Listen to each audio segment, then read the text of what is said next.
afternoon. Ito po ang aming menu for today sa aming lunch dito sa office. Magluluto po kami ng laswa. Laswa po.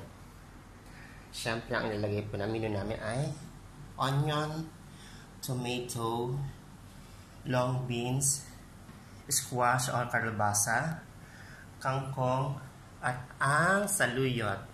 At siyempre, ang okra. Ang aming pong isasahog ay ito po, ang malaki-laking hipon. Ito po ang preparation para sa our lunch for today. Ayan po, magluluto po kami sa office. Yan.